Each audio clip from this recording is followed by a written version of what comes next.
All right, here at the Dayton Fancy Feather Club International Waterfowl Breeders 2025 National Meet, and we're talking African geese, heavy geese, with Judge Nate Rynish. So I'm kind of walking down through the Africans. You can see how some of them placed in the second show. And Nate's down there looking at one he wants to talk about. So.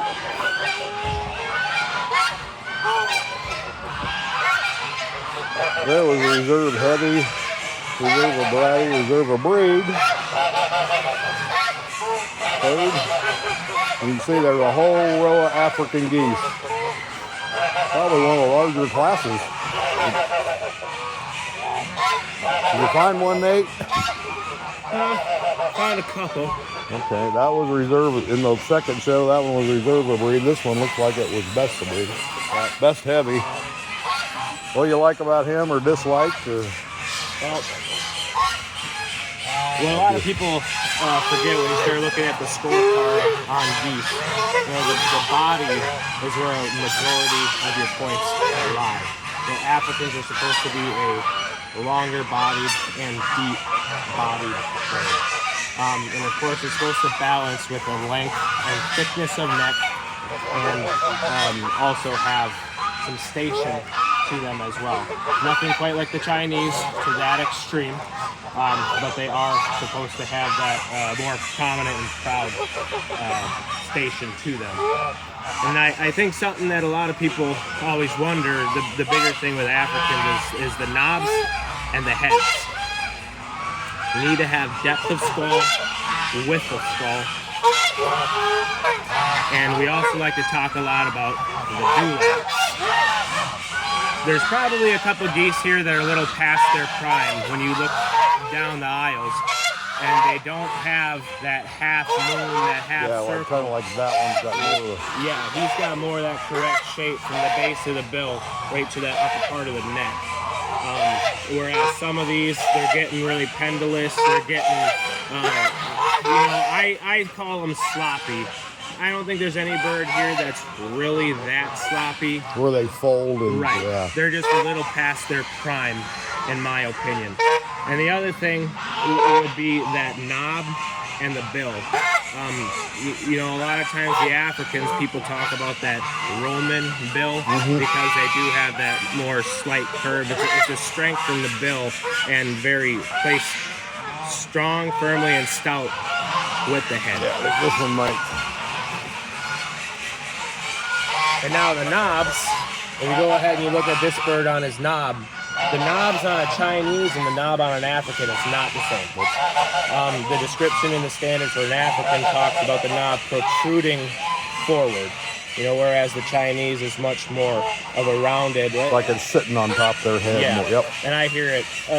What I was always told by your old timers is it's more of a golf ball on top of the head of the Chinese. But I always, this is my funny for the day, is the Africans look like you took the Chinese knob with the frying pan and smashed it on the top. Right on. It's kind of, it's not prominent above the head. No, it's not quite the same. That's why the description talks about it protruding forward rather than the rounded aspect that the Chinese have.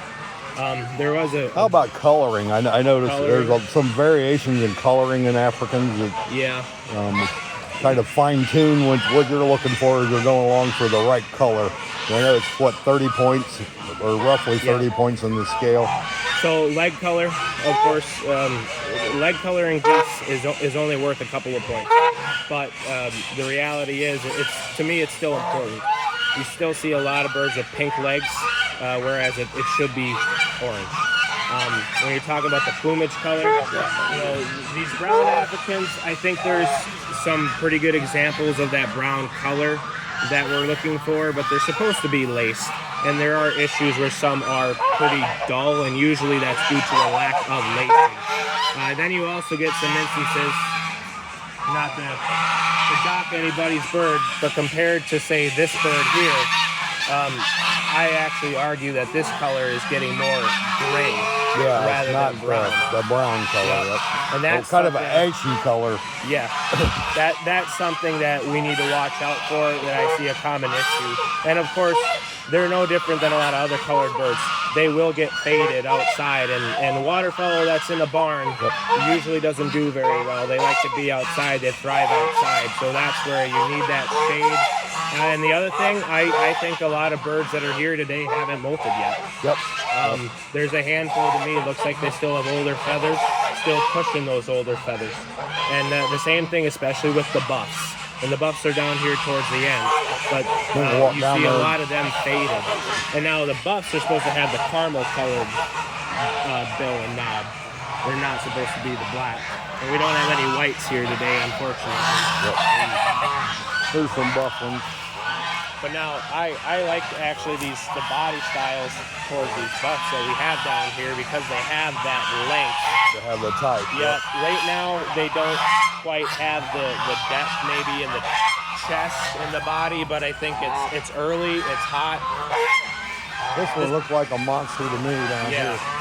He was reserved. So. Yep. Well, and you know, the standard discusses too that different times of the year, the weight change in waterfowl is more serious, I would argue, probably than the weight change in chickens. Yep. That is something that's supposed to be, especially in heavy geese. I know. Yes. Yep. Okay. And I guess one more thing on type that I want to point out too is a lot of your African females in time like to fall apart, and they start getting peely and they get extremely paunchy. Now that's going to happen, especially with your females. When they come into reproduction, and the more time that they are in reproduction, it's going to happen. But it's something that I see a lot that I think we need to pay attention more to as breeders, is trying to make sure that we're keeping those birds tight. Yep. And at this time of the year, they're going to have less body. I think in another month or two, you're going to see these birds fill out in their chest and in their breast. It's not supposed to be almost 90 degrees in October, as far as I'm concerned. All right, we got a few Emdens down here. Yeah. We can kind of talk about those. Emdens, in my opinion, is a bit of a decline in quality. I still see a handful of really nice birds, but I think we're lacking some. And of course, you get people that talk about the size of Emdens and whatnot. We're still supposed to have some body, some capacity. Remember, they are a meat bird. Yeah, I always like to look at them this way. Yes. And see that width over their back. Yep. Because you can tell the difference here. These are two old ganders. Look at the size of that one. Then this is what I call maybe a hatchery or production Emden. Yeah. More than a show Emden. They're two different geese. Yep. That, and then also just look at the skulls. Yep. Towards these Emdens that are a little better quality, they have that depth of skull, they have the better shape, and they have width in skull, and it correlates to the body. This one has a really nice head, I think. Yeah, he's got one of the better ones here. And look at how long he is. Yep. Yeah, he's not short and cobby. They got to have that length. They need to balance well with their depth of body, with the body, and carry that width from the shoulder through their rear. And the same thing with the Emdens, like you said, the Africans, leg color. A lot of them have the wrong leg color. Yep. And some of that is hormonal, some of it's nutritional, and some of it's genetic. There are definitely different things that affect that. That's maybe a conversation for another time. We could get really in depth onto that. And again, a lot of these guys just aren't very, they're not filled out at the moment. It's too hot for these heavy geese, I think, to get that weight finished and put on.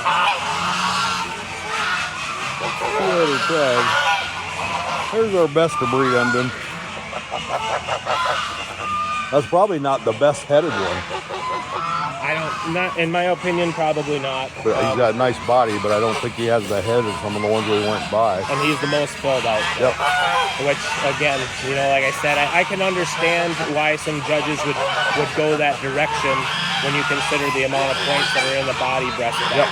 So they're, if they don't have that right now, if they're not filled out right now, you're probably deducting quite a bit of points for that when you have one that is more finished. Yep. Okay. Walk down through the rest of them here. There's the first young gander. I think a common defect in Emdens to me that I see is short body birds. But more of that commercial type bird that they get. Yeah. Yep. Because I was at a hatchery a couple of weeks ago, and I seen a flock of show Emdens in one field, and a flock of the commercial Emdens in a very different bird. A lot shorter, a lot wider, a lot stouter. Yep. I think there's a lot more to an Emden than just being a white goose. Yep, exactly. Oh man, I missed this conversation. I've been doing these since 2004. So what's up, man? What do you guys say? We're doing it. A lot of our viewers want information on heavy geese, so I tried to get Nate over here to go through the classes and explain the. Talking about the type, talking about the conformation. All right. Oh man, I wish I would have heard that. You can listen to it. It'll be up on the M&M page later today. What's M&M? I have no idea. M&M. He's eating. My goose is eating it. All right, we'll walk down through here and look at some Toulouse. There's not very many. Yeah. Got a couple buffs that look like they're.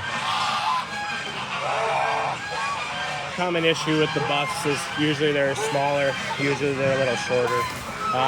So we obviously don't have a very big class here, and again, you have the color issue. But there are some good buffs out there. I have seen a handful. They're a work in progress, I think. And the biggest, most difficult thing with them is the color. Yep, keeping them in the shade while they're. And they seem to molt a little bit different, so they have a tendency to look patchy. I know my buff Toulouse a lot of times they don't look their best until the end of November. That seems to be the most ideal time when they finally molted everything out and they have all their color back in. They're not so faded. Film me or can he pay? Yep, you go. Yep. No, you're good. Are they done judging almost? I don't know. Nope, I don't know. All right, we got. When did they start? 9 o'clock. Well, it's not even 9 o'clock. Excuse me, we're doing a filming. Okay. So on the Toulouse, with the heavy geese, you hear this. I would say very commonly from me, especially we keep talking about that structure. We talk about length. We want width. Again, the birds need to balance. And now the skulls on these Toulouse, I think we actually have a fairly good example of a head on a Toulouse here.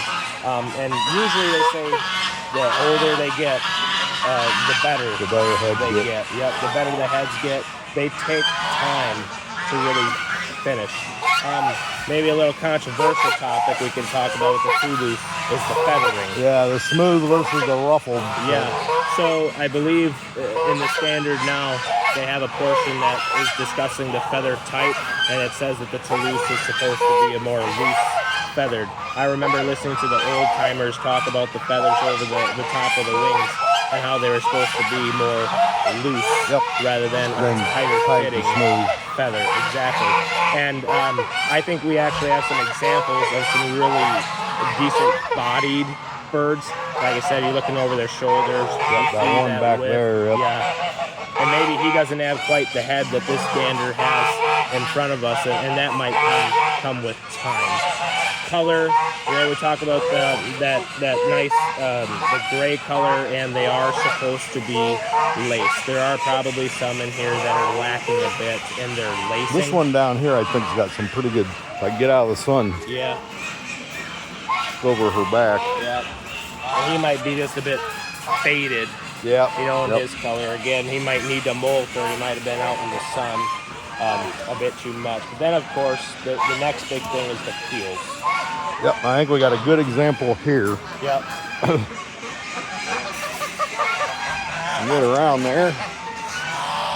So you want that keel to essentially be nearly touching the ground. To be straight down from that neck and following back through their rear. It takes time. Toulouse take time really to get that keel in. That's why you got to feed them properly. That's why you have to grow them properly. But I get a lot of questions, and I'm not maybe the best Toulouse breeder in the country, but I do try to listen to what a lot of these other guys have to say. And a lot of people, I think, they think that. That's the loose feathering over the wings that Yep. we were talking about right there. Yep. But when you breed a two loose, in my opinion, they should at least have some keel as a young bird. That's going to lead to the more potential to Down have the the road, proper yep. keel as they age. I've seen some very powerful young birds, not in my barn, but a couple others. There's some out in the Northeast and some in Canada, even that I have seen as fairly young birds that have a lot of that power. And of course, you want them to be straight, a straight keel, not crooked. And I've always been told, as breeding Toulouse, you want to stay away from those ones that it looks like you can stick a football in the side of their breast, Yeah, where they're the hollowed keel out. comes down. Yep. Exactly. All right, we got a couple others here. Something else to mention about the Toulouse. On your grays, a lot of times your young birds are almost always going to have a bean that is gray. I see a lot of people trying to put old birds into young bird classes. And if you're judging and you've raised Toulouse, you can tell usually when somebody is trying to do that, trying to show an old bird, or buyer beware, because I have seen people do this before too, where they are selling young Toulouse. They're not actually young birds. They're selling you an old bird, but it usually lacks structure. That's it's the usually size, young, yeah. or doesn't have a keel. I think everything we have here was all, well, those are all old cocks there. This is a hen. I noticed doesn't have probably the best head in the world, but I like her color at first. She's pretty dark over the top. Yeah. She wasn't faded, so she's probably not been out running, I would think. Yeah, and her lacing is nice on the sides. Her lacing can improve Over the the back. top of the back. So we'll get some young ones. So like he was talking about the difference between a young, that's a hen, that's a hen. Let's see. We got young ones down here. Right here. Here's a younger one. So you can see the difference in body structure from the young to the old. They're going to take time. That's the one thing that people, I think, have a tendency to forget, or maybe they don't have quite the patience. Your heavy geese, your bigger geese, and a lot of geese in general, they don't always, in my opinion, they don't always look their best until 2 years. That's why you see a lot of old birds. We have to remember, too, the bird in the standard is a 2-year-old bird. So the pictures that are in the standard are not young birds. They're actually a 2-year-old bird. Yeah. So what we're striving for is not to have that. That young bird has to progress to that picture. Right. Well, that's right. I wrote an article a while back about that, while discussing a couple things. Feminine birds versus masculine, because your males versus your females are, even though the description is the same, you have to understand that females are going to look more feminine and males are going to look more masculine. More, probably, especially in the head point. Yep. And likewise, it's the same with your young birds too. I noticed this one when I was walking by. She's probably laced pretty well. Yep, and he's got a lot of potential, I would say. And if he would show his head, you can see he's got that dark. He's got that dark beam. We wanted to get that emblem on the other side. All right, anything else you want to say, Nate? Thank you for doing this, and I hope this satisfies all of our heavy geese people, because this is a good spot to do it at the National.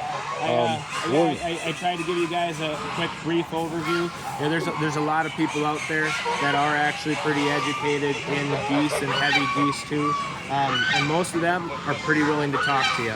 So I know Lewis Cunningham was out here yesterday giving a bunch of seminars, I'm going to call them, on the Toulouse. You know, listen to those guys.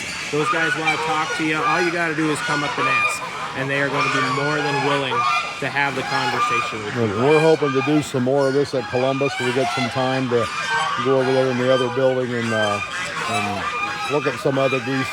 So thanks, Nate, and we'll let you go back to what you're doing.